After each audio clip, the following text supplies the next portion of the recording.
com alegria e satisfação que cumprimentamos os nossos amigos e irmãos do portal Escola Dominical, com a gloriosa paz de nosso Senhor e Salvador Jesus Cristo.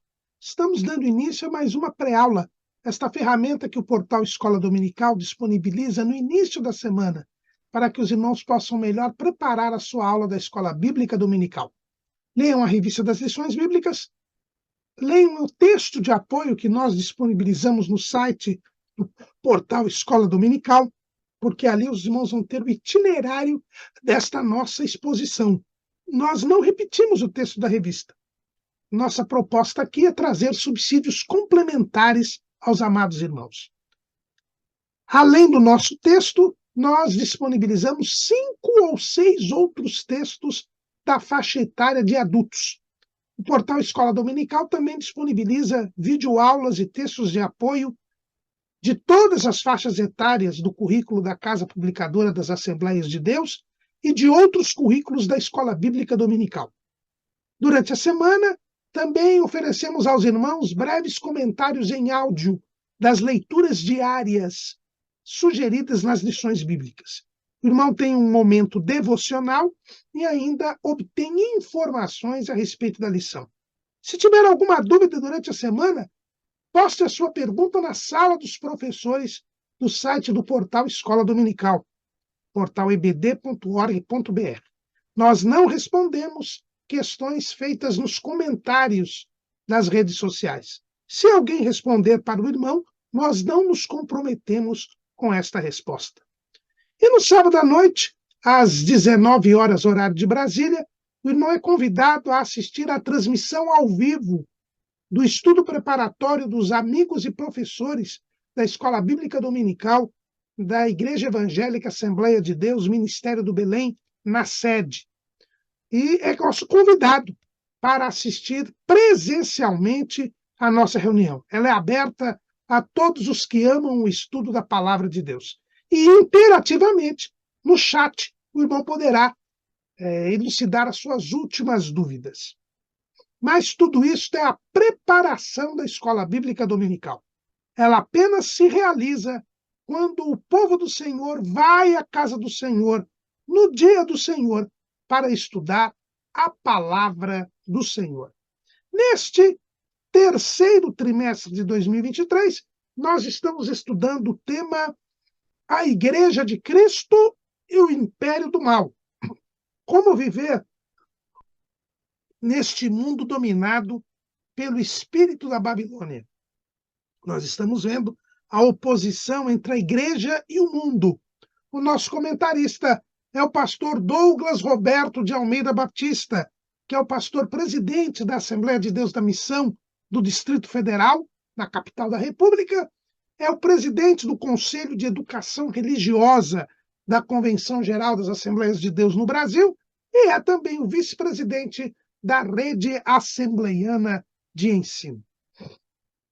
E hoje, terminando o segundo bloco do trimestre, onde nós estamos vendo a falsa valorização do homem e da vida pelo mundo, hoje nós vamos estudar a lição de número 5, que tem como título A Dessacralização da Vida no Ventre Materno.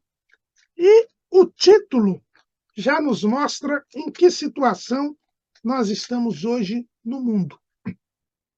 Na verdade, este tema nós já tratamos pelo menos 2 vezes desde que nós estamos aqui no portal Escola Dominical gravando pré-aulas.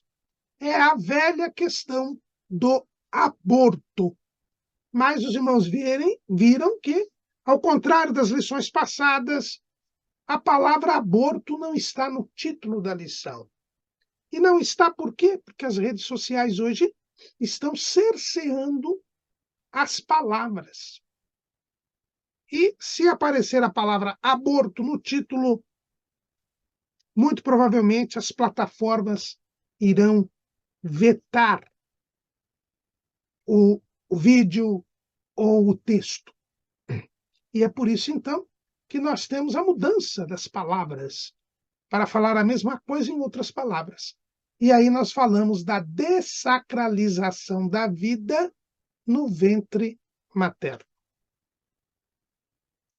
Nós já falamos aos irmãos que o mundo, esse sistema dominado pelo diabo, ele está no maligno. 1 de João, capítulo 5, versículo 19. Sabemos que somos de Deus e que todo o mundo está no maligno. Já vimos também que o mundo é o império da morte. Hebreus, capítulo 2, versículo 14. E visto como os filhos participam da carne e do sangue, também ele participou das mesmas coisas, para que pela morte aniquilasse o que tinha o império da morte, isto é, o diabo. Então, o diabo, que é o príncipe deste mundo, o Deus deste século, ele tem o império da morte. A sua característica é matar. Faz parte do seu caráter. João 8:44. Vós tendes por pai ao diabo e quereis satisfazer os desejos de vosso pai. Ele foi homicida desde o princípio e não se firmou na verdade, porque não há verdade nele. Quando ele profere mentira, fala do que lhe é próprio, porque é mentiroso e pai da mentira. Então, o diabo, que é o príncipe deste mundo, que é o Deus deste século, que é quem comanda esse sistema chamado mundo, que no título do nosso trimestre é denominado de Império do Mal, que é dominado pelo espírito da Babilônia, que é o espírito de rebeldia contra Deus. Este mundo é o império da morte, porque o seu príncipe é homicida desde o princípio. É por isso que no mundo nós temos sempre a apologia, ou seja, a defesa da morte. A morte, ela é estimulada, incentivada pelo mundo. O mundo faz uma verdadeira defesa da morte, incentivo à morte. Só que esta morte, ela é enganosamente chamada de outra coisa. Esta morte, ela é escondida. Ela é escamoteada, podemos assim dizer. A morte, que é defendida, estimulada e incentivada, ela é apresentada como outra coisa. Por quê? Porque o diabo, além de ser homicida, ele é mentiroso. E isto tudo nós vemos com muita clareza quando se fala do tema aborto. O mundo defende o aborto, porque o mundo quer a morte. Mas ele procura esconder esta defesa da morte, trazendo falsos argumentos, trazendo mentiras para que as pessoas não possam entender ou finjam não entender, ou acabem sendo enganadas e não vejam que o aborto nada mais é do que o assassinato de bebês indefesos, de bebês inocentes, que são sacrificados por conta do desejo do diabo. Porque Jesus disse que os filhos do diabo satisfazem os desejos do diabo. E o diabo quer a morte. Ele é homicida desde o princípio. E ele faz com que as pessoas satisfaçam o seu desejo de matar seres humanos. Mas como ele é mentiroso e enganador, ele procura esconder este assassinato de bebês no ventre das mulheres com outros nomes, de outras maneiras. É aí que vem aqueles bordões que nós conhecemos e que procuram esconder e iludir a realidade do que é o aborto. Aí se fala em direitos sexuais e reprodutivos da mulher. Se fala em direitos da mulher. Se fala em meu corpo, minhas regras. Se fala em liberdade da mulher.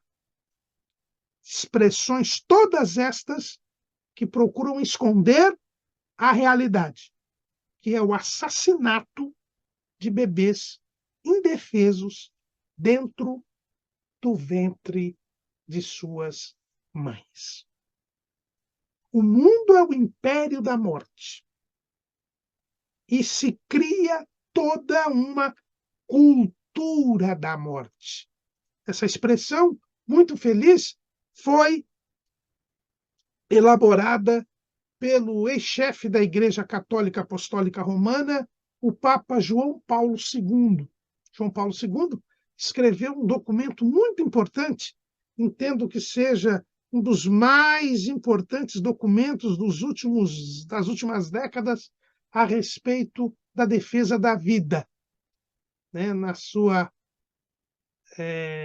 encíclica Evangelium Vitae, o Evangelho da Vida, o Papa João Paulo II, ele falou sobre o aborto, sobre a eutanásia, sobre a pena de morte, suicídio assistido, todas estas mazelas que têm se proliferado, se disseminado e se defendido no mundo de hoje.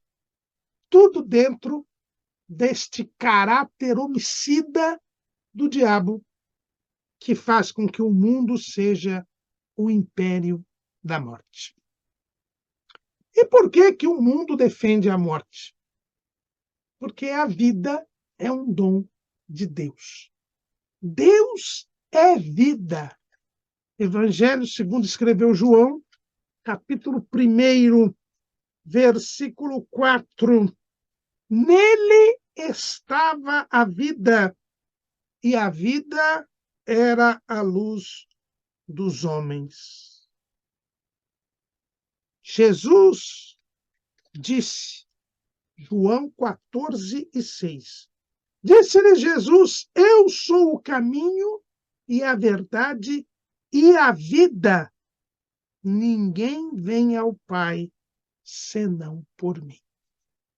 A palavra vida, na Bíblia Sagrada, no Novo Testamento, principalmente, são duas palavras. Nós temos a palavra bios, que fala da vida biológica, da vida terrena, da vida, digamos assim, material. E nós temos a palavra zoe, que significa a vida eterna, a vida espiritual. E Deus é vida nos dois sentidos. Ele tanto dá a vida material, a vida biológica, quanto ele dá a vida espiritual. Em Gênesis, capítulo 2, versículo 7, a Bíblia nos diz: e formou o Senhor Deus o homem do pó da terra, e soprou em seus narizes o fôlego da vida, e o homem foi feito alma vivente. Deus, ao formar o homem, ele pegou o pó da terra, fez como se um boneco e soprou nas narinas do homem. E o homem adquiriu a vida biológica e a vida espiritual, porque a Bíblia diz que ele foi feito alma vivente. No mesmo instante em que o homem adquiriu vida biológica, ele também adquiriu vida espiritual. Então Deus, ele é tanto o doador da bios, quanto o doador da zoe. É Deus quem dá a vida. E só Ele dá a vida.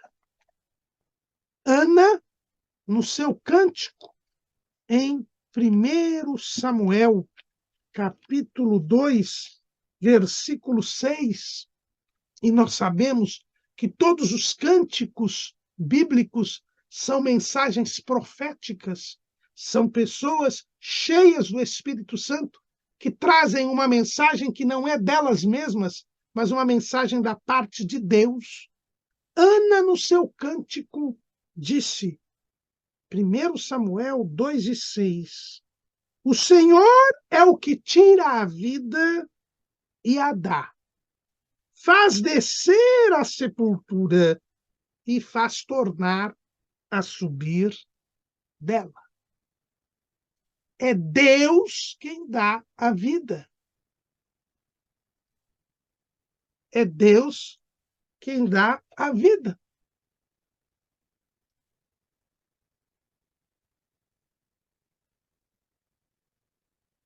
Aqui fica bem claro isso, né?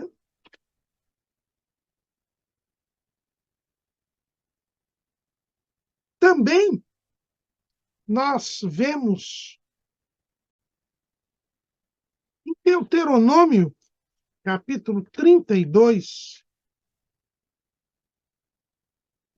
no Cântico de Moisés, então também mais uma mensagem profética, uma mensagem de Deus que é dada através de Moisés.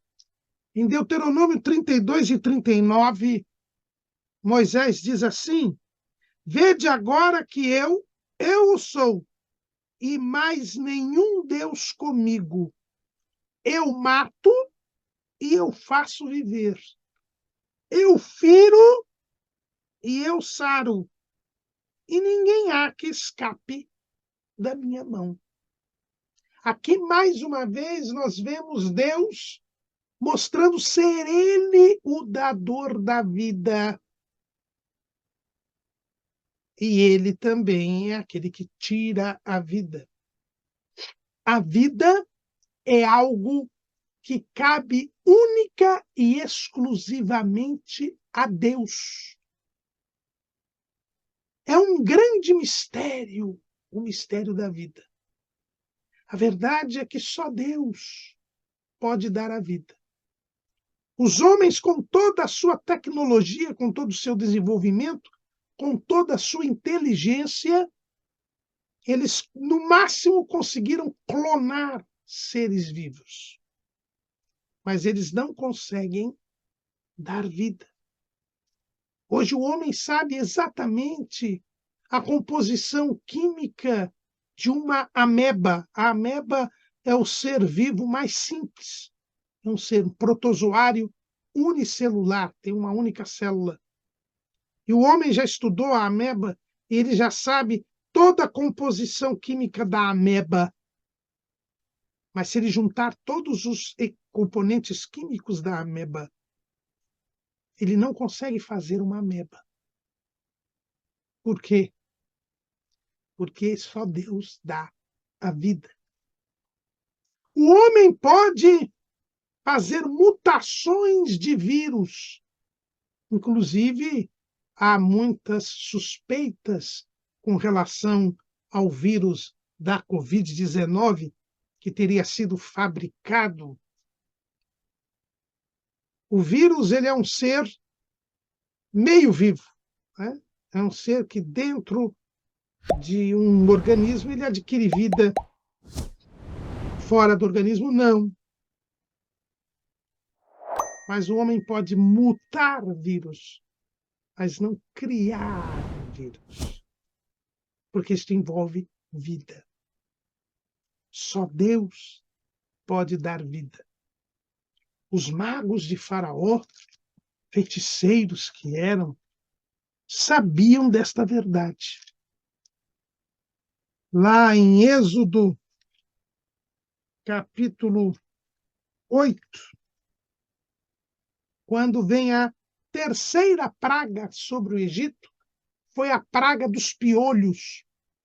E lá, na praga dos piolhos, Deus criou vida, porque o pó virou piolho. E veja o que aconteceu. Êxodo capítulo 8, versículo 16. Disse mais o Senhor a Moisés, dize a Arão, estende a tua vara e fere o pó da terra, para que se tornem piolhos por toda a terra do Egito. E fizeram assim, porque Arão estendeu a mão com a sua vara e feriu o pó da terra, e havia muitos piolhos nos homens e no gado. Todo o pó da terra se tornou em piolhos em toda a terra do Egito. E os magos fizeram também assim com os seus encantamentos para produzirem piolhos, mas não puderam. E havia piolhos nos homens e no gado. Então disseram os magos a Faraó, isto é o dedo de Deus. Porém, o coração de Faraó se endureceu e não os ouvia, como o Senhor tinha dito. Os magos, usando de forças malignas, não puderam produzir piolhos. Não puderam produzir piolhos. Por quê? Porque só Deus dá a vida. E eles disseram para Faraó, isto é o dedo de Deus. A vida ela é sagrada, a vida ela é santa, porque ela vem de Deus. Só Deus dá a vida. Somente Deus dá a vida. Ninguém mais. Nem os homens, nem o diabo e os demônios. Eles não conseguem criar vida. Eles não conseguem fazer vida. Eis a grande certeza que temos de que Deus é vida. Só Ele dá a vida. Em todos os sentidos e principalmente com relação à vida humana, que não é só a vida biológica, mas é também a vida eterna, mas é também a vida espiritual. E esta vida começa na concepção. É na concepção que nós temos o início da vida. Quando o espermatozoide encontra um óvulo e o fecunda, nós temos o início da vida. E a prova de que a vida começa na concepção, nós temos na Bíblia Sagrada em algumas passagens. A primeira passagem que nós podemos mencionar aqui é em Gênesis capítulo 25, versículos 22 e 23. E os filhos lutavam dentro dela.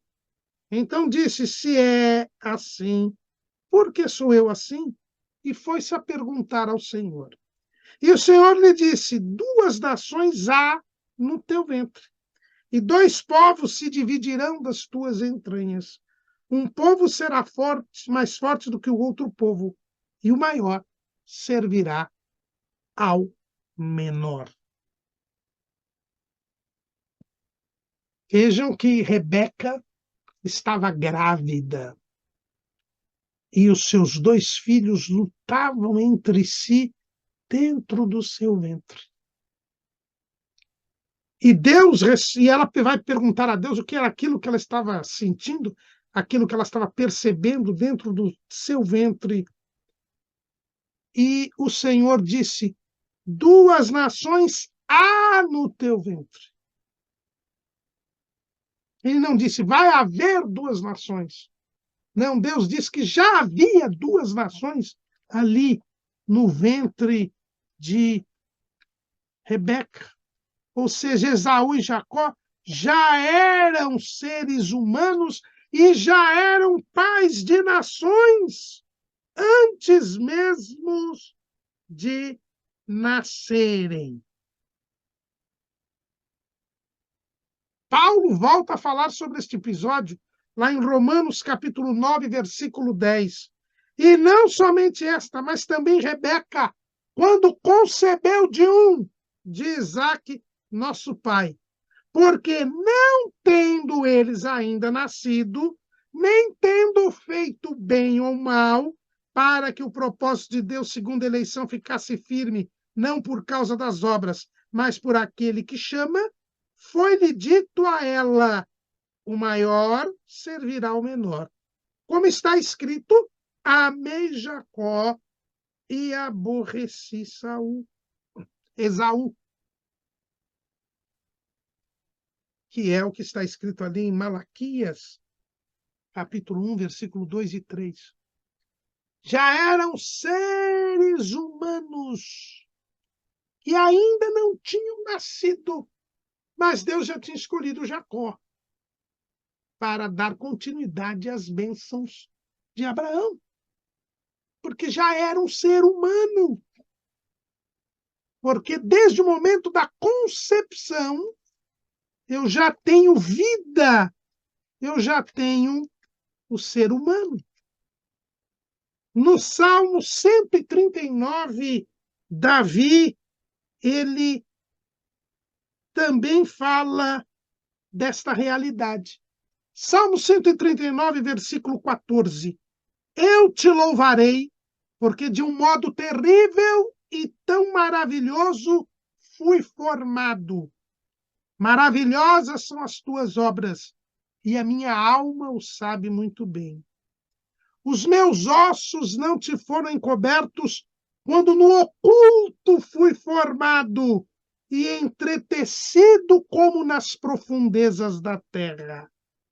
Os teus olhos viram o meu corpo ainda informe, e no teu livro todas estas coisas foram escritas, as quais iam sendo dia a dia formadas, quando nem ainda uma delas havia. E quão preciosos são para mim, ó Deus, os teus pensamentos. Quão grande é a soma deles. E o versículo 13, que eu não li, pois possuíste o meu interior, entreteceste-me no ventre de minha mãe. Veja que o salmista mostra que no ventre da mãe dele, ele já tinha sido formado, e de uma forma terrível e maravilhosa. Ou seja, ele já era um ser humano, já havia vida, já havia corpo, alma e espírito, ainda que informe, e dia a dia ele fosse formado, ele já era um ser vivo, ele já era um indivíduo no ventre da sua mãe.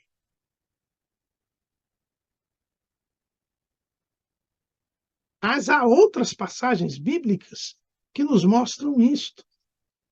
Lá em Êxodo, capítulo 21, versículo 22, Quando se fala da lei com relação ao homicídio, o texto diz: se alguns homens pelejarem e ferirem uma mulher grávida e forem causa de que aborte, porém, se não houver morte, certamente aquele que feriu será multado conforme o que lhe impuser o marido da mulher e pagará diante dos juízes.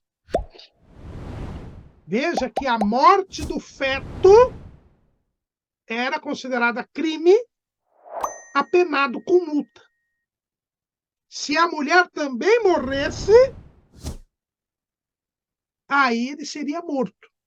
Mas se houver morte, então darás vida por vida. Aqui, Êxodo 21, 23. Então, o aborto era crime. A pena era menor, era multa. Mas se entendia que o aborto já é. O feto já é um ser humano. Houve aborto, houve morte de um ser humano. A pena menor, é verdade, mas já era um ser humano. Mas prossigamos. Em Jeremias, capítulo 1, versículo 5, a chamada de Jeremias. Antes que eu te formasse no ventre, eu te conheci. E antes que saísses da madre, te santifiquei e as nações te dei por profeta. Deus escolheu Jeremias como profeta e o separou para o ministério profético antes mesmo que ele nascesse, porque ele já era um ser humano. Ele já era um ser humano. No momento em que ele foi gerado no ventre de sua mãe, o espermatozoide de seu pai fecundou o óvulo de sua mãe, antes que ele se formasse, sendo apenas um ovo, Deus o chamou e o escolheu para ser profeta. Ele já era um ser humano. Deus não escolhe fantasmas, não escolhe promessas, projetos, ele escolhe seres humanos. E Jeremias já era um ser humano no ventre de sua mãe. Quando vêm as profecias messiânicas,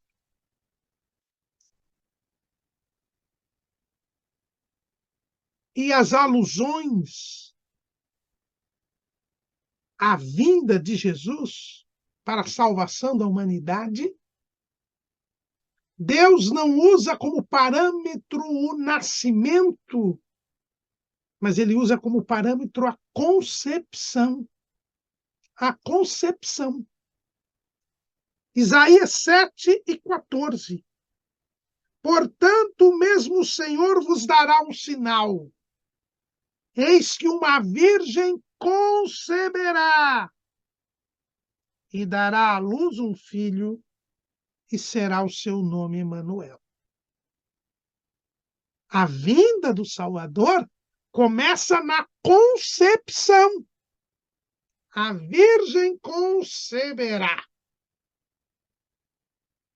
Isso se confirma quando o texto sagrado faz questão de registrar o anúncio do nascimento, da concepção de Jesus a Maria. Lucas, capítulo 1.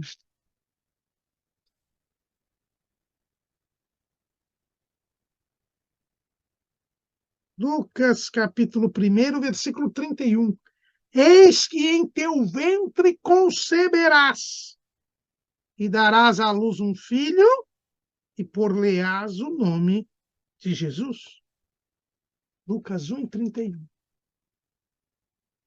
A vinda do Salvador se inicia na concepção, porque Jesus se fez homem na concepção, no ventre de Maria. porque a vida humana começa na concepção. Em Isaías 49, versículo 1. Ouvi-me, ilhas, e escutai vós, povos de longe. O Senhor me chamou desde o ventre, desde as entranhas de minha mãe, fez menção do meu nome. Aqui no Salmo 49, nós temos um dos 4 cânticos do servo do Senhor.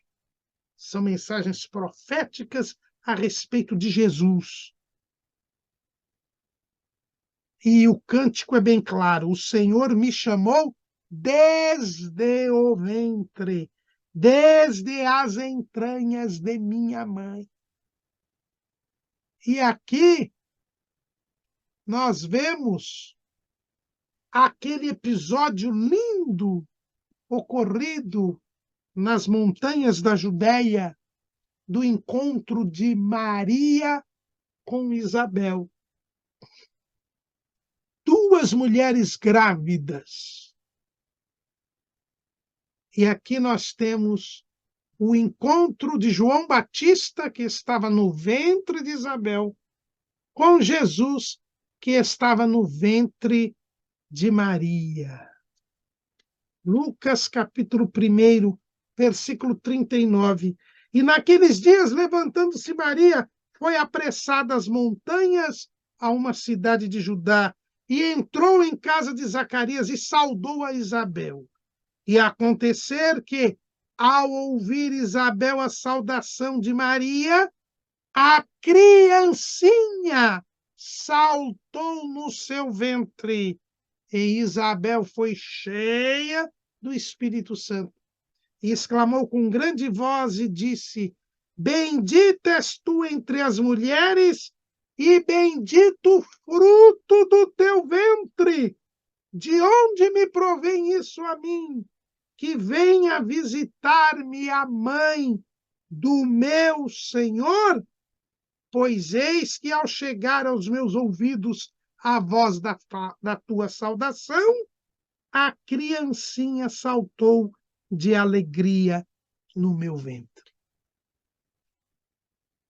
Isabel é cheia do Espírito Santo, porque a criancinha no ventre dela, João Batista, é cheio do Espírito Santo. Por quê? Porque Jesus chega. E Jesus estava dentro do ventre de Maria. E Isabel é cheia do Espírito Santo. Mas Maria também é cheia do Espírito Santo, porque em seguida Maria vai entoar o seu cântico, o famoso Magnificat, porque estavam ali 4 pessoas. João Batista e Jesus, cada qual no ventre de sua mãe, e as mães, Isabel e Maria. Aqui nós temos a prova indelével de que já existe vida humana dentro do ventre das mães. E o texto separa bem as 4 pessoas. Isabel não diz, a minha parte. Não. Ela é cheia do Espírito Santo, mas a criança foi cheia antes, porque saltou no ventre da sua mãe. A criança é uma vida independente da sua mãe. Maria é chamada de a mãe do meu Senhor. Jesus era o Senhor. E a presença de Jesus fez João Batista saltar no ventre de Isabel. E Isabel foi cheia do Espírito Santo. E depois Maria foi cheia do Espírito Santo. A Bíblia é bem clara ao mostrar que a vida começa na concepção.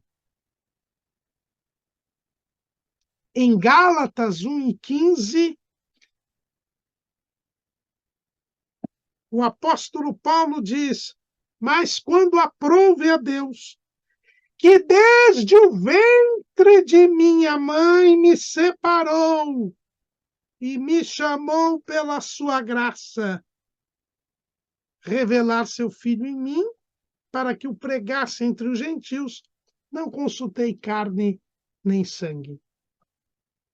Paulo recebeu revelações diretamente do Senhor. 1 Coríntios 11, 23. Porque o que eu recebi do Senhor foi o que também vos ensinei. E Jesus disse a Paulo que ele havia sido escolhido desde o ventre de sua mãe. Também ele tinha sido escolhido por Deus antes mesmo do seu nascimento. Por quê? Porque ele já era um ser humano antes do nascimento. O início da vida humana, não há dúvida alguma, se inicia com a concepção. E na concepção nós temos um ser independente. Uma vida independente. E veja que isto a ciência comprova. Nós não precisamos da comprovação da ciência, porque a palavra de Deus é a verdade. Mas a ciência comprova que já há uma vida desde o momento da fecundação. Eu me lembro quando o Supremo Tribunal Federal julgou aquela ação a respeito das células tronco-embrionárias, quando, em violação ao princípio da vida, permitiu o uso destas células tronco-embrionárias para pesquisas, e isso faz com que elas sejam mortas. Isso é aborto, isso é morte, isso é assassinato, porque essas células tronco são vidas. Os próprios defensores desta ação, eles, inclusive uma grande líder abortista e uma cientista que é defensora do aborto, ela foi dizer que não podia negar que a célula tronco é viva, mas não era vida humana. Se não é vida humana, é vida o quê? É um pernilongo? Se é vida, a espécie é humana. Mas os irmãos vejam como o diabo ele é mentiroso. É vida, mas não é humana. Lógico que é vida humana. Se é vida, é humana, porque nós temos ali um ser vivo. E esse ser vivo é um ser humano. Porque um espermatozoide humano só fecunda um óvulo humano, só pode gerar um ser humano. Mas os irmãos vejam a que ponto chega a mentira, a que ponto chega o engano. Não posso negar que é vida, mas não é humana. Mas não dá base nenhuma para dizer que a vida não é humana. E com base nisso é que foi aprovado este gesto terrível que é a destruição de células tronco embrionárias. Também, quando se aprovou o aborto das crianças anencéfalas, foi dito, olha, que são as crianças que nascem sem cérebro, né? São geradas sem cérebro, diz, olha, elas vão morrer. Então, se elas vão morrer, se a vida é inviável, então, para que deixá-las nascer? Todos nós vamos morrer. Então, por que nos deixar que nós nasçamos?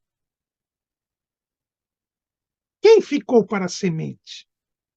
Os irmãos percebem como o mundo ele procura, de alguma maneira, criar desculpas para a matança, para a morte. É exatamente isso que acontece. Mas tudo isso acontece por quê? Porque o mundo se recusa a reconhecer que a vida é um dom exclusivo de Deus. É por isso que o título da nossa lição é A Dessacralização da Vida no Ventre Materno. Eles procuram retirar o caráter sagrado da vida. O que é dessacralizar? É tirar o caráter sagrado. E por que que a vida é sagrada? Ela é sagrada porque ela é dada por Deus. E Deus é santo. E tudo que vem de Deus é sagrado. Tudo que vem de Deus é santo. Deus é santo. Ele diz, eu sou santo, sede vós também santos. Não é? Como diz o apóstolo Pedro, lá em 1 de Pedro, capítulo 1, versículo 15. Mas como é santo aquele que vos chamou, sede vós também santos em toda a vossa maneira de viver. Porquanto escrito está, sede santos, porque eu sou santo. Isso está escrito no livro de Levítico. No livro de Levítico, capítulo 19, versículo 2. Levítico 19 e 2. Falai a toda a congregação dos filhos de Israel e dize-lhes, santos sereis, porque eu, o Senhor vosso Deus, sou santo. Também lá em Levítico ainda 11, 14 e 11, 44 e 45. Porque eu sou o Senhor vosso Deus, portanto vós vos santificareis e sereis santos, porque eu sou santo. E não contaminareis a vossa alma por nenhum réptil que se arrasta sobre a terra. Porque eu sou o Senhor que vos faço subir da terra do Egito, para que eu seja vosso Deus, e para que sejais santos, porque eu sou santo. A vida humana é exclusivamente dada por Deus. Por isso a vida é santa, é sagrada. E nós devemos admitir isto. Deus não divide a sua glória com ninguém. Deus não permite que o homem venha a tirar a vida sua ou de outro ser humano, porque só ele dá e só ele pode tirar.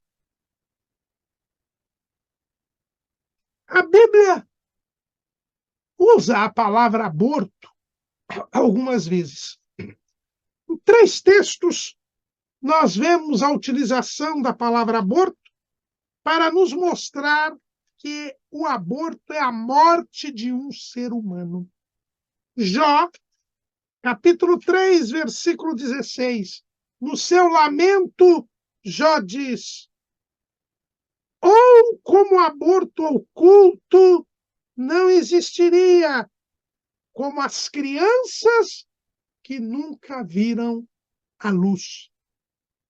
Aqui, Jó deixa bem claro, nós estamos aqui naquele famoso paralelismo hebraico.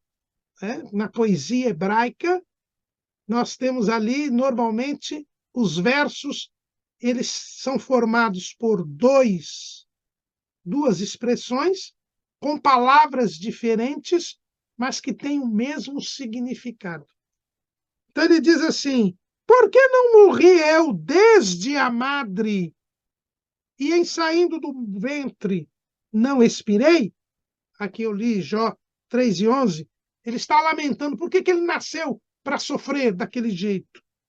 E ele diz assim, ou como aborto oculto não existiria, como as crianças que nunca viram a luz. Então veja que um aborto, quando uma criança aborta, é abortada, a Bíblia diz que são crianças que nunca viram a luz. São crianças, são seres humanos. Não chegaram a ver a luz, não chegaram a nascer, mas são seres humanos. O aborto, e é interessante que ele diz assim, o aborto oculto, querendo dizer até aqueles abortos de ovos, de pequenos, de embriões, abortos que não são sentidos, que não são vistos, não são já crianças formadas. E isso nos faz lembrar da pílula do dia seguinte, esse anticoncepcional que trabalha no sentido de quê? De impedir que o ovo fecundado venha se aninhar no útero materno. A maior parte dos anticoncepcionais, nos dias de hoje, eles não impedem a fecundação.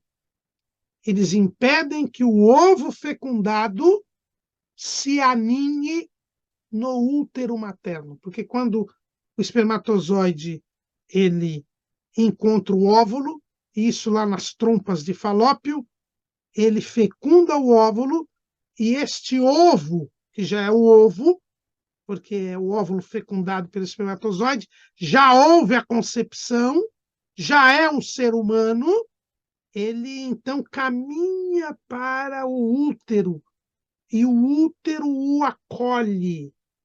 E aí começa a gestação. O que fazem estes anticoncepcionais? Eles geram irritações nas paredes do útero, e aí o útero não tem condição de aninhar este ovo. E como ele não é aninhado, ele é expelido. Isto já é aborto. Jó diz, como aborto oculto. Isto já é aborto. É por isso que os anticoncepcionais que estão no mercado hoje são abortivos, não podem ser usados pelas mulheres servas de Deus. Por quê? Porque elas estão assumindo o risco de abortar.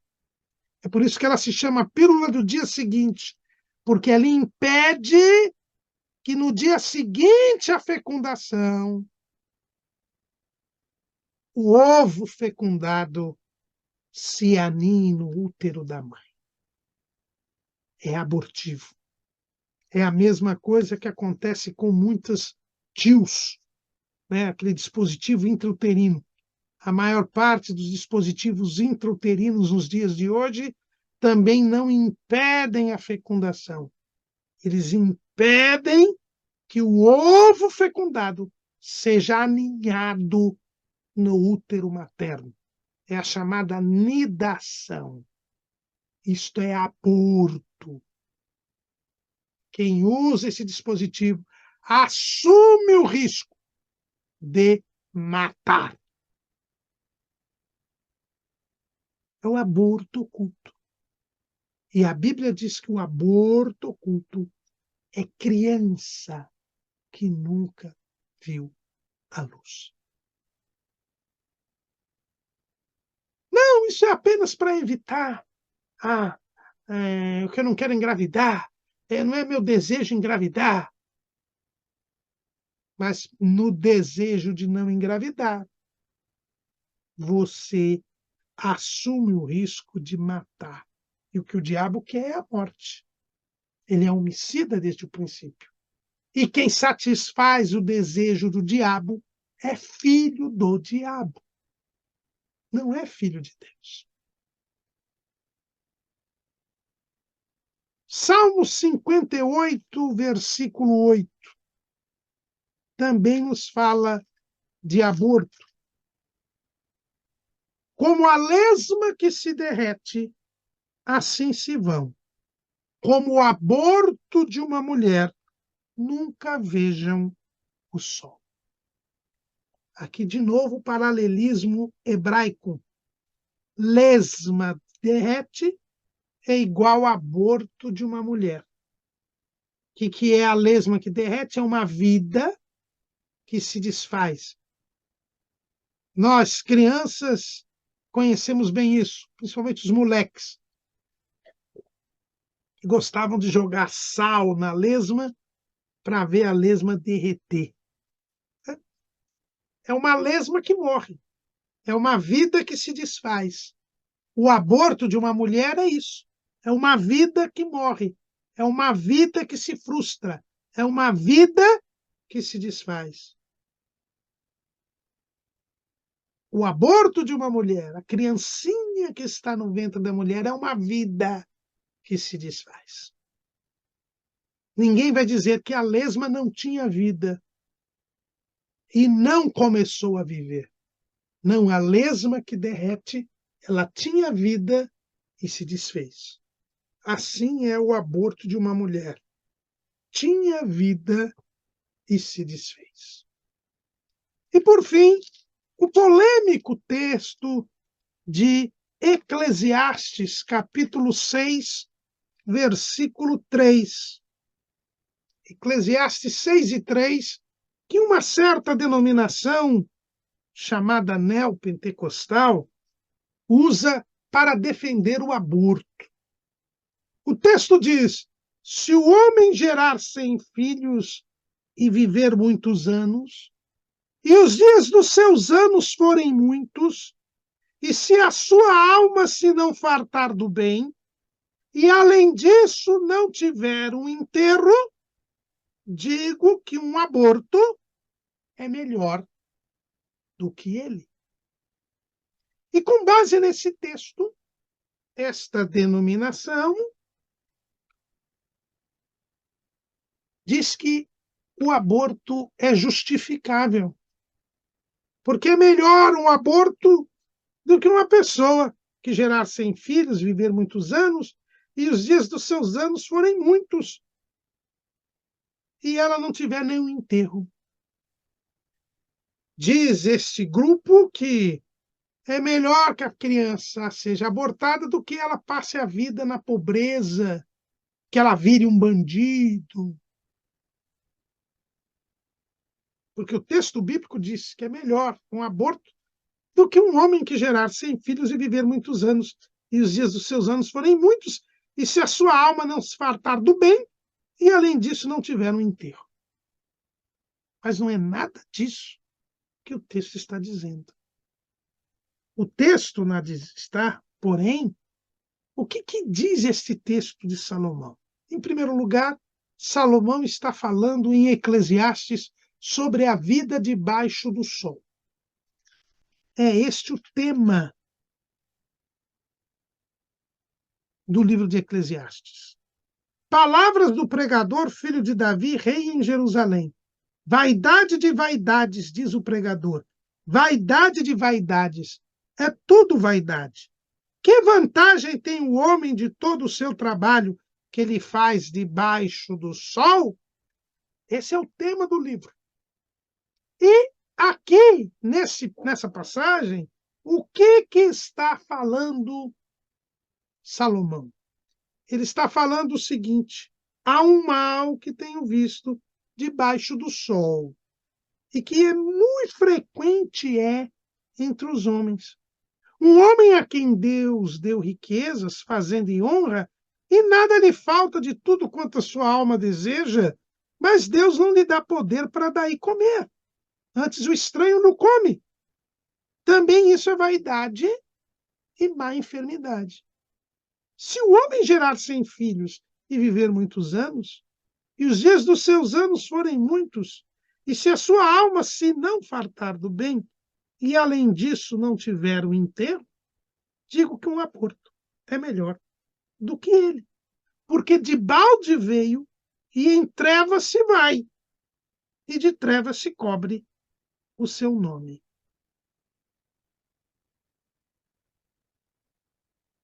E ainda que nunca viu o sol nem o conheceu, mais descanso tem do que o tal. O que Salomão está dizendo aqui? Que existe um mal que ele vê na vida debaixo do sol. São pessoas que têm muitas riquezas mas não desfrutam delas. Pessoas a quem Deus dá muito patrimônio, mas eles não aproveitam as bênçãos que Deus dá a elas. O que Salomão está dizendo aqui é que nós devemos desfrutar daquilo que Deus nos dá. E se você passar uma vida em que você não desfrute nada dela, em que você não viva bem, quem nem chegou a nascer tem uma vida melhor que a sua. É isso o que o texto está dizendo. Veja que ele disse: se um homem gerar 100 filhos, viver muitos anos, mas ele não aproveita de nada da vida, e na hora que morrer não tenha quem enterre. Olha, irmão, se uma pessoa tem 100 filhos, tem uma vida longa, e não aparece ninguém para enterrar esta pessoa, é porque ela foi muito má, porque ela não fez bem a ninguém, porque ela nunca beneficiou as pessoas. É isso que Salomão está falando, que uma criança que nem chegou a nascer tem uma vida melhor do que aquele que viveu vários anos sobre a terra, nunca fez o bem e não teve nem quem o enterrasse, apesar de ele ter vivido muito e ter tido 100 filhos. Ele perdeu tempo aqui na terra, não servindo a Deus, não amando a Deus e muito menos servindo ao próximo, nem amando o próximo. Ele perdeu o tempo, ele desperdiçou a existência que Deus lhe deu, as bênçãos que Deus lhe deu. E quem nem chegou a nascer é melhor do que ele. É isso que o texto está dizendo. O texto não está de maneira alguma defendendo a matança de crianças no ventre materno. Porque, ao contrário, como nós vimos aqui, a Bíblia diz que só Deus dá a vida e só Deus pode tirá-la. E é por isso, amados irmãos, que não há base bíblica nenhuma para o aborto. É verdade que se o aborto é acidental, foi uma queda que a mulher teve sem querer, se o aborto foi fruto de uma doença, de um problema da mãe, evidentemente que aqui nós temos Deus não querendo que aquela criança nasça. Nós temos um exemplo de um aborto natural lá no primeiro livro de Samuel, capítulo 4, versículo 19. E estando a sua nora, a mulher de Finéias, grávida e próxima ao parto, e ouvindo estas novas de que a arca de Deus era tomada e de que seu sogro e seu marido morreram, encurvou-se e deu à luz, porquanto as dores lhe sobrevieram. E ao mesmo tempo que ia morrendo, disseram as mulheres que estavam com ela: não temas, pois tivesse um filho. Ela, porém, não respondeu, nem fez caso disso. A criança até viveu. Era o Icabô, filho de Finéias, neto de Eli. Mas foi um aborto, por causa do susto, da notícia que ela teve, da morte do seu marido, do seu cunhado, do seu sogro, da tomada da arca. Isso é um aborto natural. Isso não tem problema nenhum. Agora, o que não pode é o aborto provocado. Veja que em inglês nós temos duas palavras para aborto: abortion, que é o aborto provocado, criminoso, e miscarriage, que é esta expulsão natural do feto do ventre materno.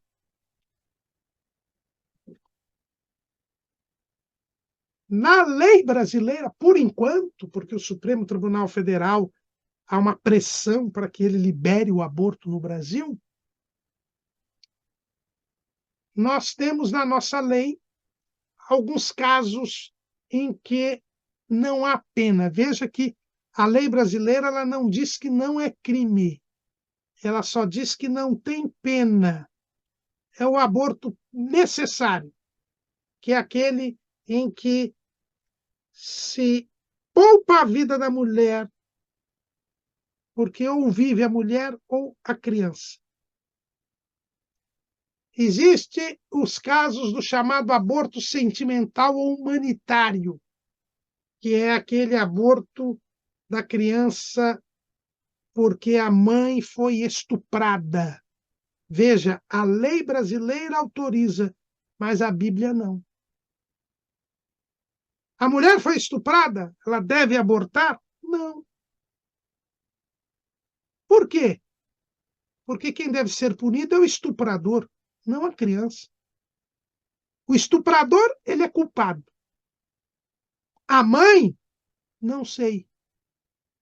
Não sei em que circunstâncias ela foi estuprada. Eu conheço um caso de uma adolescente que participava de um grupo dos adolescentes de uma igreja e eles faziam um ensaio sempre à noite, um dia da semana à noite. E o pastor sempre falava para eles: olha, quando vocês terminarem o ensaio, vocês não passem por um matão, um matagal que tinha ali, porque é perigoso. Deem a volta. E tinha esta adolescente que sempre convidava suas amigas para ir pelo matagal. Elas diziam: o pastor disse para a gente não ir. E ela não fazia caso. E sempre ia pelo matagal. Um dia ela foi estuprada no matagal e engravidou. Ela tem ou não tem uma certa parcela de culpa? Tem.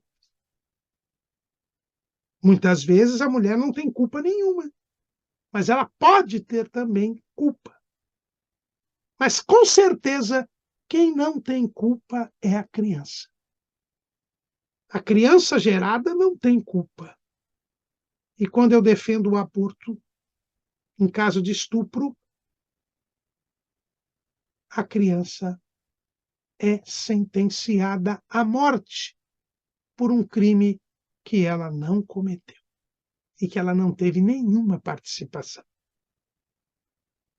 É muito difícil uma mulher que foi estuprada criar esta criança?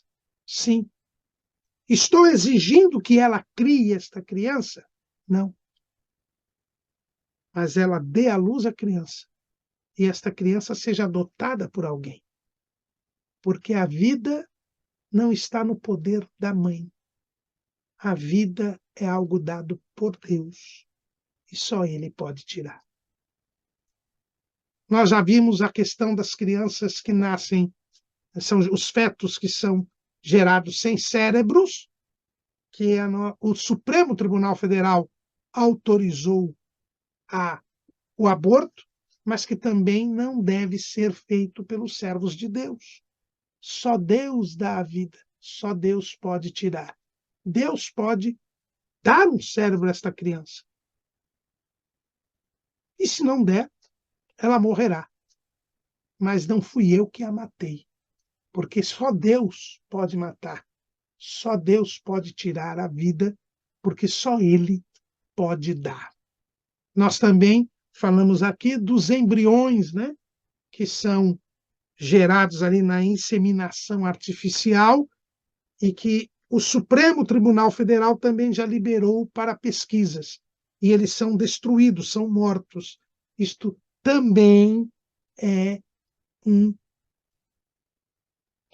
não é um aborto, porque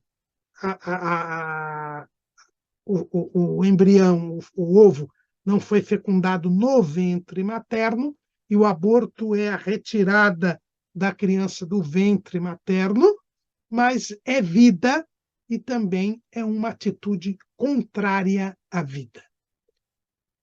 Nós devemos sempre defender a vida. A igreja deve ser sempre contra o aborto. Os Estados Unidos, em 1973, autorizaram o aborto. Disseram que o aborto era um direito da mulher.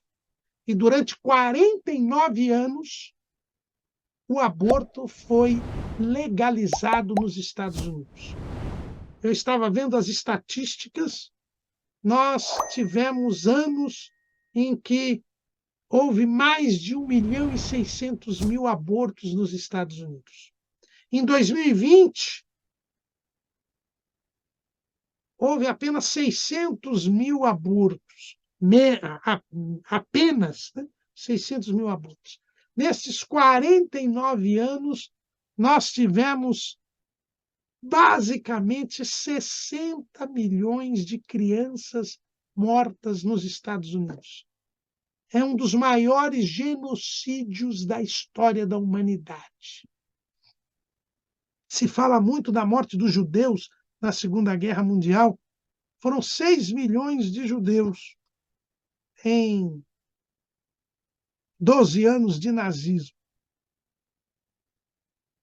Só de crianças abortadas nos Estados Unidos, em 49 anos, nós tivemos 60 milhões. Por baixo. Mas, o ano passado, graças a Deus, depois de uma luta que a Igreja Americana, inclusive, foi muito atuante, a Suprema Corte revogou esta autorização de aborto para o país. Disse que cada estado é quem vai decidir, e já 20 estados americanos proibiram o aborto. Estão querendo aprovar o aborto aqui no Brasil. O atual governo, dentro da sua clara intenção de homicida, né? Esse atual governo é contrário à palavra de Deus, ele quer a aprovação do aborto. Foi uma das primeiras coisas que a ministra da Mulher aí e a própria ministra da Saúde, ela já facilitou o aborto com base no estupro, né? O governo anterior tinha exigido a prova do estupro, é o mínimo, né? Se a lei diz que a mulher estuprada pode abortar, ela tem que provar que foi estuprada. Mas agora se dispensou essa prova. Então qualquer um pode mentir, dizer lá que foi estuprado e o aborto já será feito rapidamente. Porque é o que esse povo quer, é matar crianças. É satisfazer os desejos do diabo, que é o pai deles. Pois então, há uma luta muito grande para a aprovação do aborto pelo Supremo Tribunal Federal. Mas a igreja deve fazer o que fez a igreja americana. Durante 49 anos, havia a marcha pela vida, havia a luta para se retirar esta verdadeira mancha na história norte-americana. E no ano passado, o caso Roe versus Wade, que foi revisado, era esse caso que liberava o aborto, no caso Dobbs versus Jackson, e o aborto agora não é mais liberado pelo governo americano. É cada estado que decide se pode ou não ter o aborto. São 50 estados, 20 já proibiram o aborto ou limitaram o aborto. Mas em 30 ainda é liberado. Nós temos sempre de defender a vida, porque a igreja, ela é o corpo de Cristo, e Cristo é a vida, e só Deus dá e tira a vida. A vida é sagrada, e ela começa na concepção. Que eu e você façamos parte da igreja e não sejamos enganados pelo império do mal. Amém.